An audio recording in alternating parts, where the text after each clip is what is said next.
Oh, look at that. You're live. What's up, everyone? Aaron Nagler here, Cheesehead TV, coming to you live on Monday morning, July 27th. Good to see everybody in the chat already, all the regulars, all the diehards. It's good to see. Packers are set to report to what promises to be a very unique training camp tomorrow morning. In the midst of news from Major League Baseball, Miami Marlins, there is certainly our first outbreak in major sports. Exciting times. Especially after watching Europe go through, test after test after test, thousands of players tested for weeks and having not one positive test. Oh, look, place on the globe that actually handled the coronavirus correctly. Anyway, won't get too far into that, but that's where we're at. It's going to be a lot of fun over the next 24 to 48 hours to see how baseball responds, what that means for the NFL. You can bet the NFL has a very close eye on the proceedings going on with Major League Baseball. Packers players will be tested out the wazoo over the course of the next 3 to 4 days. They have 3 days of testing, a day off of testing, and another day of testing. Oh, actually, sorry, that's 2, 1, and 1. So 2 days of testing, a day off, and then another day of testing. And then they'll start a lot of class work, virtual work, etc. Get into some strength and conditioning stuff. 90 minutes without pads, without even helmets for a week or so until they get on the field and start doing actual football stuff. Good to see everybody. Scotty P. Bayou Cheesehead's here. Big B. Of course, Big B's here. Greetings from sweltering Louisville. Kevin, welcome from New York City. It was 88 degrees at 9 a.m. today. I don't like that at all. Not a fan. Don't really appreciate it. Kind of hate it. Really not a fan. Have I mentioned how much I dislike it? Yeah. Fucking hate the heat. Nicholas. Hopefully Florida and Arizona numbers drop before NFL games. I don't know what charts you're looking at, what trends you're kind of referencing there, but I doubt it. Alex, slow down. Holy crap, a taste of real football tomorrow? The players will arrive. That's about it. And they're going to be tested for COVID. That is literally all that's on the docket tomorrow. But it is NFL players in an NFL facility. So I'll take it. Who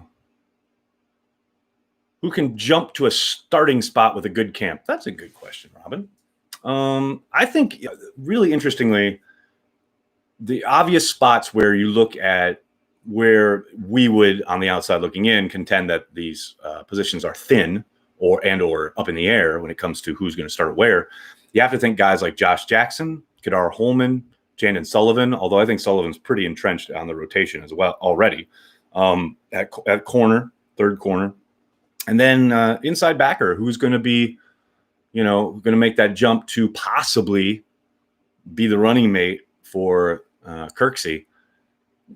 Does that even change Pettin's plans at some point as to playing so much dime, so much sub with so many defensive backs? Maybe, just maybe, he changes his thinking from if, like, say, Curtis Bolton has a great camp, or don't forget, Bolton was running with the starters prior to getting injured in that preseason game up in Canada last year.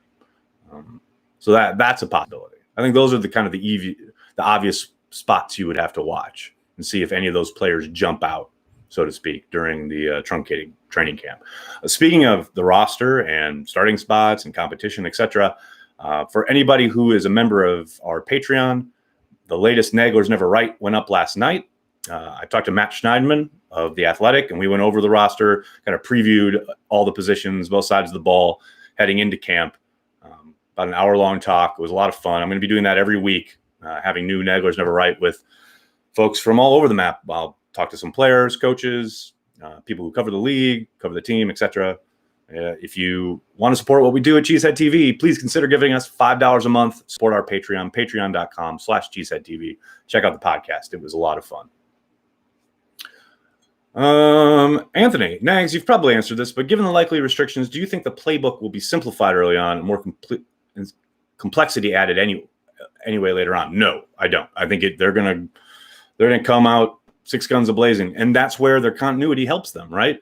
There will be guys like, say, Funchess or the rookies who will have to play a little bit of catch up, but I think LaFleur is gonna, come out all gas, no fucking brake, as he likes to say. I don't think there's any holding back. These are all professionals. They've all had all offseason to bury themselves in their playbook. Yes, they haven't been on the field, but, they're all pros. Most of them know the offense. So I don't expect things to be scaled back in any way, shape, or form.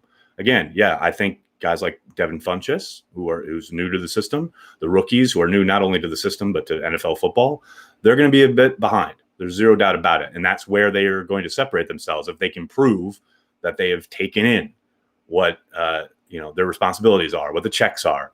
And once they have proven that, they will get on the field. But the train's leaving the station. Dustin, thanks for the super chat. 91 degrees here in Phoenix at 7 a.m. today. That's just obscene. That's just gross. I don't like it. I'm not there. Nags, you enjoying the top 100 players on NFL Network, and I know how much you love ranking people. Man, I'll tell you what. Okay, here's my thing. I say it every year since they started doing this top 100 player thing. The packages that they put together, that NFL Films puts together for each player, are fantastic. They are very much worth watching. And not just the Packers, but obviously I pay closer attention to that. But just all 100 mini films, basically, that they put together for each player are great. Really excellent content. But as far as where somebody's ranked, I could give a shit, as you guys well know. What improvements can LaFleur make as a coach going into year 2? That's a really good question. It's hard to say as far as the intangible stuff because he did such a good job of kind of building team chemistry last year. And that was something I really wasn't expecting. That was kind of a bonus out of everything that we knew we were getting with LaFleur. So I think what's good is he needs to build on that, his ability to kind of press the right buttons, so to speak. I do think he needs to, it's hard to say rein in, but I think he needs to be a little more strident about implementing his game plans and his system, as opposed to leaving so much open and or available for Aaron Rodgers to be quote unquote comfortable. Now that's obviously easier said than done. But I do think if he wants to implement his vision for this franchise, and I understand it's a partnership and I understand Aaron Rodgers is a god, but it's hard to reason with a god, but it is his program and it is his offense and it is his team. And I do think he was a little bit too accommodating in that regard last year. That's just me.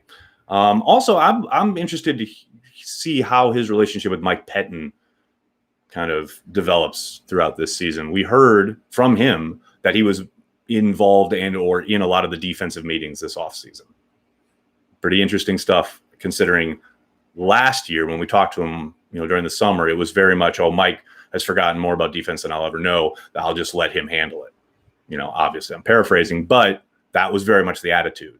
Whereas this offseason, a couple of times, LaFleur has mentioned being in defensive meetings, really getting kind of involved on that side of the ball more. And I'm not saying that, that means Pettin's job is in jeopardy. Obviously, he brought him back.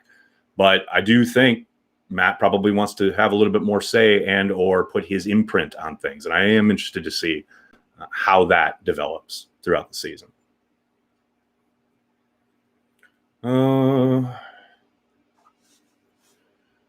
How much do you see Dylan factoring into the running game year 1? Daniel, we talked about this on the podcast last night. I do think he will be given opportunities early, but I don't expect him to get 10, 12 touches a game right out of the gate. I think they obviously have a fantastic tandem in Aaron Jones and Jamal Williams. That is a great bit of chemistry. I don't think it's very smart to kind of try and blow up just for the sake of it. He's got to prove that he can handle not only all the assignments in the running game, but obviously in the passing game as well, especially in pass protection. That's where the rubber really is going to meet the road. And that's going to determine how much they trust him in any kind of situation, really, because, it's one thing to say, well, just play him on early downs. But then what if Rodgers is checking and he goes to a spread formation out of something that was condensed, and all of a sudden he's the lone guy back there and he's tasked with making sure he knows if there's a heavy blitz, which guy to pick up. He's got to prove that early on. Now, maybe that happens during camp, yeah, you definitely don't want to be just like learning on the job, so to speak, week 1, week 2. So I think those are the determining factors. Again, I don't see him getting a ton of work early on in the year, but as he checks more boxes, proves things to the coaching staff in practice and or camp, I think you'll see things start to expand for him a little bit more. But for the most part, especially early on, I think you're going to see a healthy dose of Aaron Jones and Jamal Williams. Now, that said, LaFleur did mention several times this offseason about the need for a third back for a rotation. I do think he wants to give Dylan the football, but it'll be interesting to see if the kid proves it early on. Can we expect second-year leave from Dexter Williams? Boyan G, I'll just say this about Dexter. Fun guy, like him a lot. But when on draft night or draft weekend, and Matt LaFleur was asked about his stable of running backs after the Dylan selection, and he mentioned everyone, right down to Tyler Ervin, except for Williams. I mean, it's not looking good for Dexter. Last year clearly had issues with certain aspects of the offense, picking things up. The mental side of the game seemed to really struggle there. And I think there's no bigger inflection point when it comes to what they thought about him when Jamal Williams missed that Cowboys game and they brought up Trot Carson off the practice squad rather than play Dexter. Now, could he take a second-year jump? Sure. But I think the odds are long in that regard. Over under 600 yards for Jace. I'll go just under. I'll say 550 with 6 touchdowns. How's that? I can't help but feel the current sports landscape is just exhibition, like a year-long bowl season of meaningless games. I wish I could shake it. Hey, man, we all got to grapple with it, right? Clearly, everything is going on right now in Major League Baseball. All the news breaking this morning. It's enough to shake you to your core. I totally understand it. But in my philosophy, and this is just where I come in, and I understand nobody is like me. Thank God for that. But I very much subscribe to what was crystallized in Bridge of Spies, the Tom Hanks Cold War thriller, when the spy is asked, "Aren't you worried?" And he always he replies several times, "Would it help?" I understand that there are very real world consequences and very big problems out there. I am not for a second pretending that I am qualified to fix them. I certainly have opinions about them. My worrying about it or fretting about it or going to Twitter and doomsaying about it is not going to change anything or help anything. So I understand people out there going, "Oh, they got to cancel the season. Oh, it's all over, blah, blah, blah. I told you so." Already saw a lot of "I told you so's" this morning. Great. I hope you feel good about telling us so. But it's not, it's a moment in time. We'll see what happens. We'll see how it develops. And the thing that really blows my mind, because I'm always of the opinion, look, they have the best doctors in the world. They're spending billions of dollars on testing. Like, they should get a decent handle on this. You can never totally stamp it out or clamp it down. I understand that. But what blows my mind in this reporting from this morning is that the Marlins knew they had 4 guys who were positive, and they left it up to the players. Where's the adult? They literally said, "Oh, do you want to play?" And the player said, "You know what? Quitting's not in our makeup. We're going to go play." No shit. That's why you shouldn't be making those decisions. Where's the grown-up? That's what blows my mind.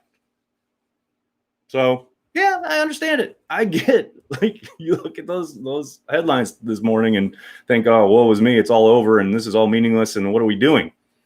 I mean, we're living in the world that we created, and that's all I'll say about that. Dustin, thanks for the super chat. Love the Dylan pick. Keeps a 1-2 punch after 2020. Very much agreed. We heard the cliche on draft weekend. Definitely a thunder and lightning combination, with Jones being the lightning and Dylan and Williams being the thunder this year. Got to think, yes, he will continue to be the thunder after Williams most likely leaves next offseason. Popeye's Beef, what's up? Thanks for the super chat. I'm planning on freezing myself in carbonite until the first padded practice. When do I wake up? Excellent question. August 16th. I'll probably be flying into Green Bay, or maybe driving. I don't know. I've got to work that out with Corey yet. On August 15th or 16th. And first padded practice, I believe, is the 17th. So around that time, whatever that Monday is, I believe is what it's supposed to be. Good morning, Aaron and Pack fam. What's up, Corey Mansky? How you doing? Do you expect any new defensive wrinkles this season, formations or schemes? I don't know about new because, everything old is new again, and there's nothing new under the sun, especially when it comes to Mike Pettin, who, by the way, I found Pettin's playbook from his time with the Ravens this weekend. I found it online. I'm going to dive into that this week. Some interesting looking stuff on there. But yeah, I don't expect big changes as far as personnel and or play calls, what have you. I think he's going to continue to use a lot of sub, a lot of dime, etc. I've said it a lot here. I do think he needs to be a little bit more aggressive. And that's not just drunk guy at the end of the bar saying they need to blitz more, although love being that guy too. But I do think he needs to press the issue a little bit. You got to go to war with the army you have, as Rumsfeld famously said. And he doesn't have a bunch of space eaters up front. He doesn't have a bunch of shutdown guys up front as far as his defensive line goes. He's got a lot of talent. He's got guys who can disrupt, but he's got to press the issue with numbers if he's going to play a light box all the time. That's my one kind of quibble. And or you looked at last year how they struggled against the run pretty much all year. Up and down, solved it for a little bit, then it came back, and then they solved it for a little bit, and then it came back.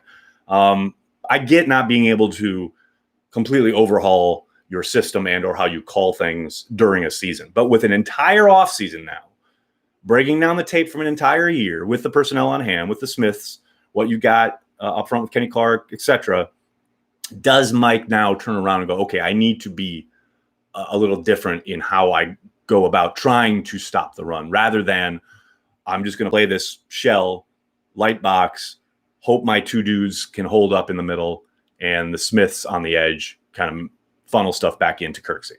Because that seems to be the plan, right? And it did not work very well last year. Chelsea made the Champions League. That's right. And my boys Aston Villa avoided regulation. Happy Monday. What's up, Mark? Good to see you, buddy. Thanks for joining me. If Patton gets fired, who's the next DC? Ooh, Stanley Williams with the Heat on Monday morning. Jerry Gray, who just got hired, who's been a defensive coordinator twice. Possibility.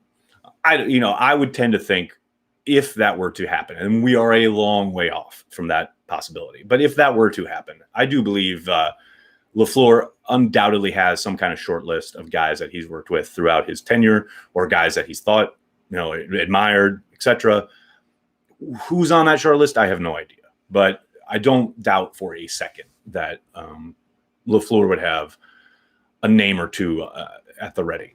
Now, again, who that might be, I don't know. I mean, like I said, there's obvious candidates like Jerry Gray, who's on staff, but I'd just be throwing darts. It really doesn't mean anything. Better blitzer, Martinez or Kirksey? Did we improve in that aspect or no? What's funny is I think Blake was a really good pass rusher when allowed to rush the passer. I do think Kirksey is really good as well, but how often will he be called upon to rush the passer?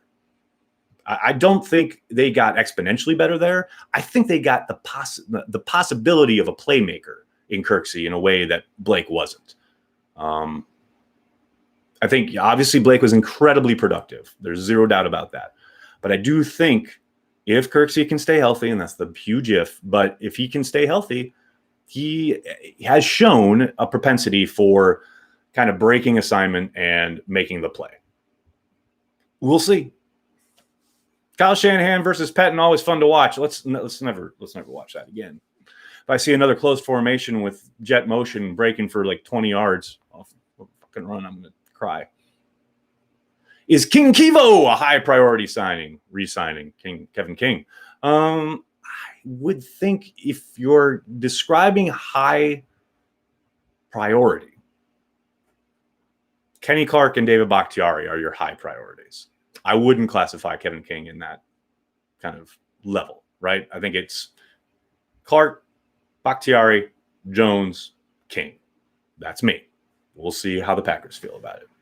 You think LaFleur's brother will ever end up on the coaching staff, or is it more likely he's the head coach somewhere else, like the Harbaughs? Man, that's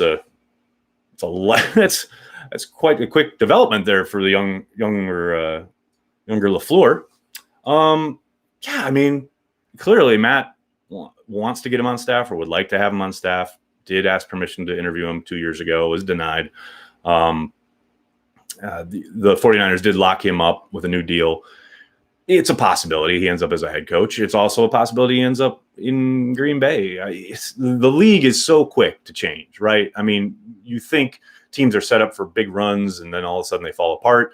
You think this guy's a genius one day and then he's an idiot the next. It's so that's why they call it NFL, not for long, right? Could he end up on Green Bay staff eventually? I tend to think my guess is he probably won't, because I do think his trajectory will take him. I don't know about to a head coach right away, like the way Matt went so quickly, but I do think he'll kind of make his way up the ladder faster than positions come open in Green Bay. But who knows? We'll see. Maybe Nathaniel Hackett gets a job somewhere as a head coach and event like 2-3 years down the line, and then they bring in younger LaFleur. Who knows? Favre the GOAT. Favre the GOAT on a football field. He's one of them. What is the best NFL Combine story that you can share? Oh, man. There was the time that Jay Glazer jumped over a table at Prime to attack a Jets reporter. That was fun. There was the time, I've shared most of these already. At 1 a.m. going back to my hotel, all the big, huge crowd coming the other huge crowd, like 20 people going the other way. And I hear Nagler, and it's my buddy Brian. And I'm like, what's going on? And he's like, we're going to a club. I'm like, there's a club in Indianapolis. And literally the leader of the pack was Marvin Lewis and John Fox. 1 a.m. going to the club, Indianapolis. True story. Any chance for Super Bowl hangover for the 49ers? Hopefully the week they play Green Bay. I mean, there's always a chance, but I would be absolutely shocked if they're not in the mix for the Super Bowl again this year. That team's too good, too talented. Shanahan's too good a coach, too good a play caller. I mean, they obviously have, injury issue at wide receiver there, and they did deal away one of their better players up front on defense. But for the most part, that team should hit the ground running. I think that's at least 11 to 12 or 13 win team. This to my eyes. Snacks Harrison available, or this is your team? This is your team. I mean, I would love the addition of Snacks, but that ship sailed when they signed Hester. Do you think Green Bay's Midwest culture would be beneficial or harmful to players with substance abuse issues like Gordon? Woo, a lot going on there. It would help in the sense that you are in a bubble. You are very much forced to concentrate on nothing but football because there isn't a whole lot else to distract you. Now, that said, and I always go back to this great Nine Inch Nails quote from Trent Reznor when he talks about the craziest shit he ever saw on tour was always in the Midwest because people are so inventive and creative because there's no shit to do. So then you wonder, well, hey, if something's driving you, if you're an addict and you're going to get inventive, you're going to get crazy to try and find whatever hit you need, then maybe that's not the best environment. But, it's kind of immaterial because there is zero chance the Packers make that move. Now, cue me ending this video and the Packers signing Josh Gordon. Packers going to go on a run championship. Matt, that's a perfect place to leave it. I love it. I love your thinking. I love your style. Keep it up. All right, everybody, I'm going to go. Can't thank you enough for hanging out, talking some Packers with me on Packers Daily. I will be here on the YouTube channel at 5:30 Eastern to play some trivia. So please join me. Just me. No Perry today, but just me. This will be the last week of trivia. So if you haven't joined, consider stopping by at 5:30. It's a lot of fun. We got a lot of regulars. We got some new people throughout the summer, but this will be the last week of trivia, live trivia every day this week. Well, Monday through Thursday at 5:30. It's a lot of fun. Come on by. In the meantime, please hit like on this video. Hit subscribe on the channel. Tell your friends. Tell your family. Cheesehead TV. We are devoted to Green Bay Packers fans worldwide. Thanks a lot, everybody. Have a great day. Go Pack, go.